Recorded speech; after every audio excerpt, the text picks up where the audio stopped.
मैं एम नफीस रशीद, आप देख रहे हैं भारत न्यूज़ 247। वीडियो को आखिर तक देखें और ज़रा जानने की ये कोशिश कर लें आप कि किस तरह से नफ़रत फैलाई जाती है और साथ ही साथ नफ़रत फैलाने के बाद में सीना जोरी की जाती है और उसका प्रचार किया जाता है कि किस तरह से किसी भी समाज को गोदी मीडिया के द्वारा, सोशल मीडिया के द्वारा यानी कि गुनहगार बना दिया जाता है और बनाया जा रहा है। मैं आपको ज़रा जानकारी दे दूं तो ज़्यादा बेहतर रहेगा। फेसबुक पर संदेश लगातार वायरल किए जा रहे हैं जहांगीरपुरी हिंसा को लेकर कि किस तरह बिल्डोजर भारतीय जनता पार्टी की टीम तो चलाना चाहती थी और किस तरह सुप्रीम कोर्ट के अंदर कुछ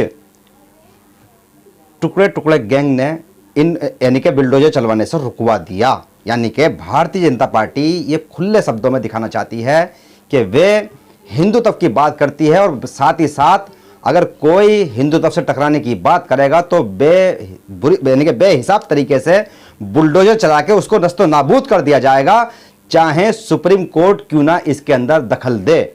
सुप्रीम कोर्ट की बात ना यानी कि मानने से इनकार और साथ ही साथ अगर सुप्रीम कोर्ट का कोई आदेश आ गया है तो उसका विरोध करना यह है भारतीय जनता पार्टी का खुला चैलेंज और इरादा।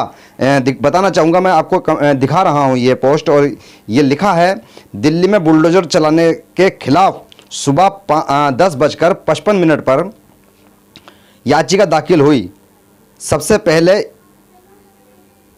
यही बोर्ड पर आई और केवल 2 मिनट के अंदर याचिका वाले की बात सुनी और यानी कि कोर्ट तक पहुंची, पटल पे पहुंची और सीधी 2 मिनट के अंदर ही उस पर कार्रवाई होते हुए कोर्ट इतना तैयार बैठा था, कोर्ट के जज इतने तैयार बैठे थे ये बताने की पोस्ट पे तैयारी की जा रही है कि जैसे तैयार बैठे हो कि बिल्डोजर को तुरंत रोक देंगे और ऐसा ही हुआ। और साथ में नीचे लिखा है, जिहादी लॉबी सिस्टम पर पकड़ समझिए, जिहादी लॉबी सिस्टम पर पकड़ समझिए, सोचिए मोदी किन किन ताकतों के खिलाफ हैं। यानी कि मोदी का नाम लेकर ये पोस्टें की जाती हैं और मोदी एक बार भी ये नहीं कहते हैं कि वे संविधान से सरकार नहीं चला रहे हैं। ये डबल गेम है और नाम अमन रखने से कोई अमन का पत्रकार नहीं हो जाता है। मैं तो उसको नफरती पत्रकार कहता हूँ। इस तरह के लोग पत्रकारिता कर रहे हैं गोदी मीडिया के एंकर बनकर और वो ये दर्शाने की कोशिश कर रहे हैं कि किसी तरीके से भी एक समुदाय को, मुस्लिम समुदाय को या दलित समुदाय को गुनहगार ठहरा दिया जाए, जिहादी कह दिया जाए, तरह तरह के इल्ज़ाम लगाकर उनको बदनाम कर दिया जाए। और सोशल मीडिया पर ये अहम भूमिका निभाई जा रही है और ये लोग कौन होते हैं इनका पता भी नहीं पड़ता है।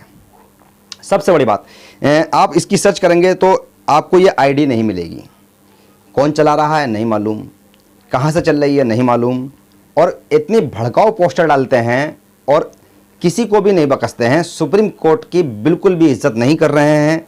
सोशल मीडिया पर सुप्रीम कोर्ट को बुरी तरह से हिंदू धर्म का नाम लेकर गालियां दे रहे हैं। सुप्रीम कोर्ट का कोई सम्मान नहीं हो रहा है और सवाल ये बड़ा खड़ा हो रहा है कि गोदी मीडिया के पत्रकार प्रवक्ता बनकर, पार्टी के प्रवक्ता बनकर, फर्जी पत्रकार यानी कि प्रवक्ता बनकर पार्टियों का और ऐसे लोगों का बचाव कर रहे हैं। हैरत की बात है, अगर कोई गुनाहगार है तो गुनाहगार के लिए आवाज़ उठाना ये कहाँ का तुकबंदी हो गई भाई, ये कब से ऐसा होने लगा है।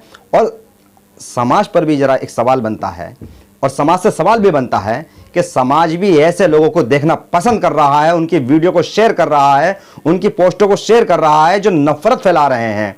ऐसे लोगों को ना ब्लॉक किया जा रहा है और ना ही ऐसे लोगों को देखने से छोड़ा जा रहा है। अगर मान लो कोई अमन नाम का अपना नाम रख लेता है और वो नफरती बात करता है तो उस ऐसे अमन को तुम कब तक नहीं पहचान पाओगे। काश ये मन में सबके आ जाए कि अगर कोई किसी आज मुसलमान का दुश्मन बन रहा है, दलित का दुश्मन बन रहा है, तो ये कैसे भूला जा रहा है कि वो सनातन का दुश्मन ना बनेगा। ये सवाल सभी से है कि ऐसे लोगों को और ऐसी चीज़ों को बिल्कुल तुरंत बंद कर दो जो आपको बिगाड़ने की कोशिश कर रहे हैं। कभी कुरान पे सवाल, कभी गीता पे सवाल, कभी इस तरह के मंदिर और मस्जिदों पे सवाल।